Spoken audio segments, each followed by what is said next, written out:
BNP নেতা ইশরাক হোসেনের mayor হিসেবে শপথ নিতে আর কোনো বাধা নেই বলে জানিয়েছেন আইনজীবীরা। মেয়র হিসেবে শপথ না পড়ানোর নির্দেশনা চেয়ে করা রিটটি আজ খারিজ করে দেয় হাইকোর্ট।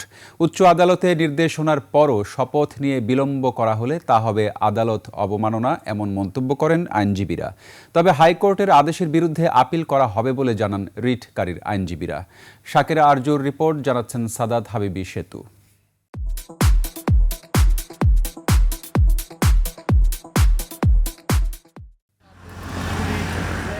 টানা 2 দিনের শুনানির পর বৃহস্পতিবার রিটের আদেশের দিন ধার্য করে হাইকোর্ট। বৃষ্টিবাধা উপেক্ষা করে উচ্চ আদালতের নামে বিএনপির আইনজীবীদের ঢল।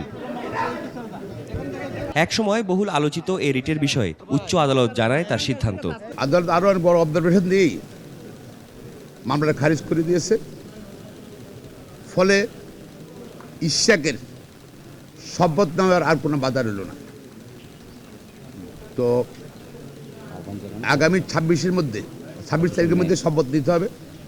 শপথ যদি না দেওয়া হয়, যেহেতু ট্রাইব্যুনাল একটি আদালত, হাই কোর্ট অফ দ্য কান্ট্রিতে চেষ্টা করছিল একটা মহল শপথকে বন্ধ করার জন্য, সেটা ব্যর্থ হয়েছে।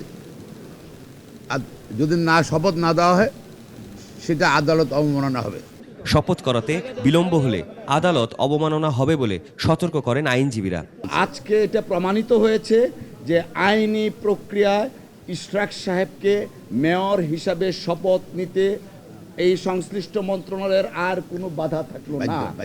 যদি তারা আজকের পরে শপথ নিতে বাধা প্রদান করে, আদালত অবমাননার শামিল হবে। তবে হাইকোর্টের আদেশের বিরুদ্ধে আপিল করার সিদ্ধান্ত জানান রিটকারীর আইনজীবী। আমাদের ক্লায়েন্টের ইনস্ট্রাকশন হচ্ছে আমরা উচ্চতর আদালতে যাব, মহামান্য আপিল বিভাগে আমরা আপিল ফাইল করব, এবং আপিল ফাইল করা অবস্থায় যেহেতু এই বিষয়টি সাবজুডিস ম্যাটার থাকবে, এখানে স্থানীয় সরকার মন্ত্রণালয়ের শপথ পড়ানোর আইনগত কোনো সুযোগ থাকলো না। আপিল হলে বিচারাধীন বিষয় হিসেবে ইশরাক হোসেনকে শপথ পড়াবার সুযোগ থাকবে না বলেও জানান রিটকারীর আইনজীবী। 2020 সালে ঢাকা দক্ষিণ সিটির মেয়র পদে প্রতিদ্বন্দ্বিতা করে 2,36,000 ভোট পান বিএনপি প্রার্থী ইশরাক হোসেন। তবে নির্বাচন কমিশন ঘোষিত ফলাফলে তিনি পরাজিত হলে ওই ভোট বাতিল চেয়ে আবেদন করেন ইশরাক হোসেন। 14 মে ইশরাককে শপথ না পড়াতে নির্দেশনা চেয়ে হাইকোর্টে রিট করেন এক আইনজীবী। সাদাত হাবিবি সেতু, 21 টেলিভিশন, ঢাকা।